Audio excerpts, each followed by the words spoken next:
The Acura CL to me is my favorite Acura of all time. I don't know if it's the rarity of these vehicles today or the fact that my mom owned a 2001 Type S and I was in it all the time as a kid. Today, let's talk about the Acura CL.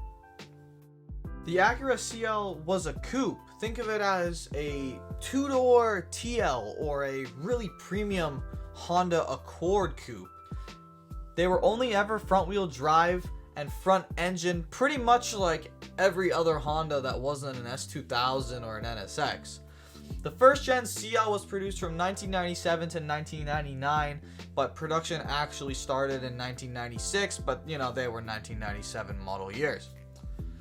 For that 1997 model year, the Acura CL could be optioned with either a 3-liter J30 A1 V6 engine with VTEC producing a mild 200 horsepower and 194 foot-pounds of torque, or you could get a 2.2-liter F22 B1 inline-4 engine with VTEC as well, but producing quite a bit less at 145 horsepower and 146 foot-pounds of torque.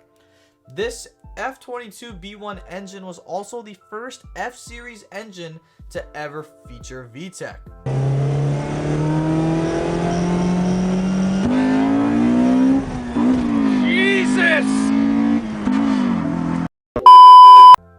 This F22 B1 engine, though, was quickly replaced by a 2.3-liter F23 A1 engine that now produced, now get this, 150 horsepower and 151 foot-pounds of torque. So we gained a whole 5 horsepower and 5 foot-pounds of torque.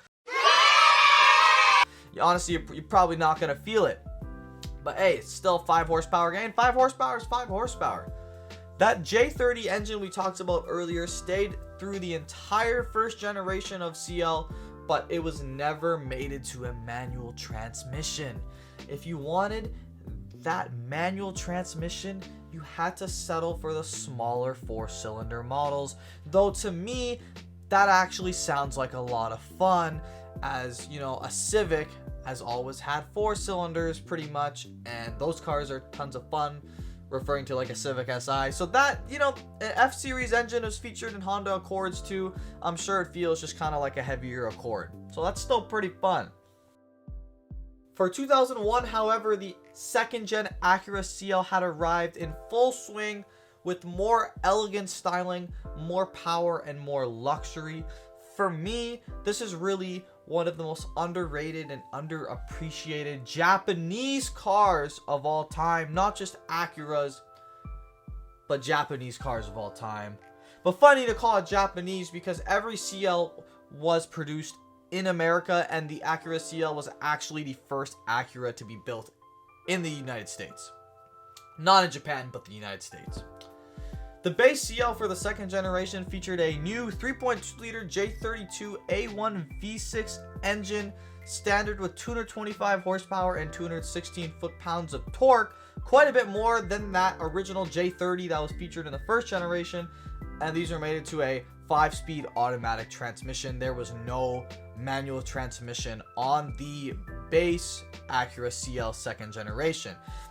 This J32 A1 engine was also featured in the second gen Acura TL. This is where things get interesting though. Many of you might not know this, but the Acura CL is actually the first Type S Acura ever. As you know nowadays, so we have the RSX, we have 2 different generations of TL Type S's, we have the CL Type S, the NSX Type S. I think I got all of them. So it actually turns out I forgot about the new TLX Type S and the new MDX Type S, but besides that, yep, that's all the Type S models there ever has been from Acura. The Type S trim of the CL bumped up power to 260 horsepower and 232 foot-pounds of torque. Man, we gained a lot of power and torque, didn't we? Out of this new J32 A2 V6 engine that also featured VTEC, of course. This is the exact same engine that was featured in the TL as well.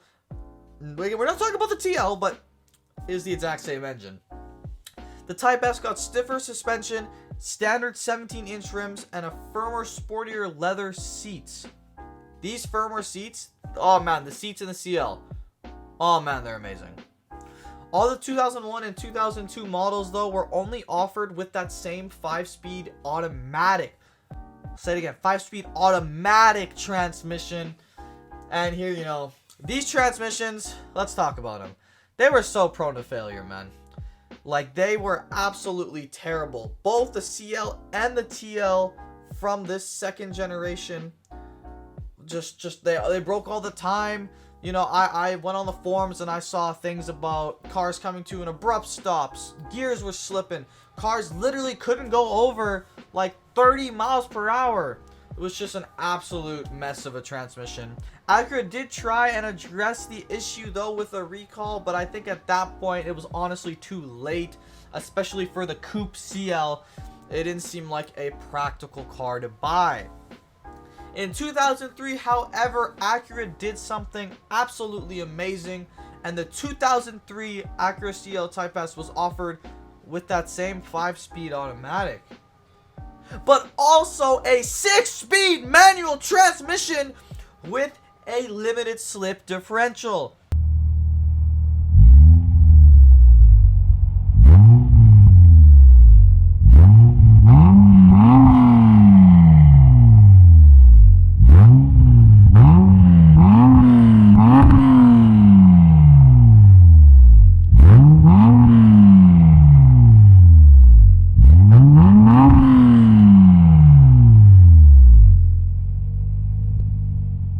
The power of the engine and everything stayed the exact same, but the CL was given a facelift with much more aggressive black housing headlights, and to me personally, more elegant looking rear taillights too. The 03 models did away with most of the chrome on the cars and the fog lights as well. Pretty much on the 01 models, there's lots of chrome trim and stuff like that. The 03s, you didn't get much of that at all. The interiors of many of these cars featured a brushed aluminum looking trim that made you feel like you were in a true sports car. Though, I could say I own one of these cars and it maybe over time it didn't age the best. It kind of looks cheap, but hey, it's still cool. The 6-speed manual did away with the traction and stability control that was featured on all the automatic models to make it even more of a true sports car. I could say here in Canada, during Canadian winter when I first got my 6-speed manual CL, yeah, it was tough with front wheel drive V6 and no stability or traction. Only about 2,700 6-speed CL Type S's were produced from the factory in 2003, making it one of the rarest cars you will ever see on the road today. Many dub it the rarest Acura of all time, though I do think the current Acura NSX Type S is now more rare, and I believe there's an old Acura NSX Type 0 that is also more rare, but we're going to call this the rarest Acura of all time. 2003 was unfortunately the last model year of the Acura CL, and it hasn't returned since. And honestly, there's probably no way they make another CL. Acura is in a completely different direction, though the Type S branding did come back, but they have not made a coupe since the RSX, and they promised not to make another coupe. So it ain't happening. Though the Integra is back. Whether you think it's good or not, let me know in the comments below. As I said, I was lucky enough to pick up a 6-speed Acura CL Type S in Asian Blue Pearl last year, and it's absolutely been a blast to own. It's so fun to drive. It's actually so comfy, and nobody knows what that car is. Like, I take it everywhere. I know how special that car is, but literally nobody knows. So for you, that might be an advantage to owning a CL, or that might be a disadvantage, because to be honest, you could be lined up against a whole bunch of RSXs and nobody will even bat an eye at your car unless they're a Honda head like me. I really wish more people paid attention to the CL. It really is an absolutely amazing car. The first Type S ever. The secondary market for this car is very light. There isn't much out there in terms of performance parts. For my car personally, it has an AEM cold air intake and a custom 3-inch exhaust setup that we had to put together this past summer, and my car sounds absolutely amazing. I'll make sure to leave a sound clip somewhere in this video. I really hope you enjoyed this video and learned a lot about the Acura CL. Let me know if you owned one, want to own one, or are looking at one.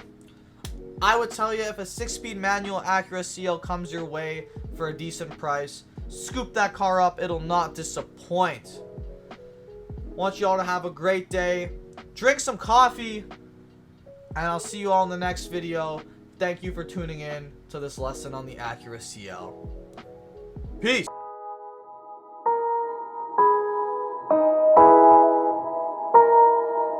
You wanna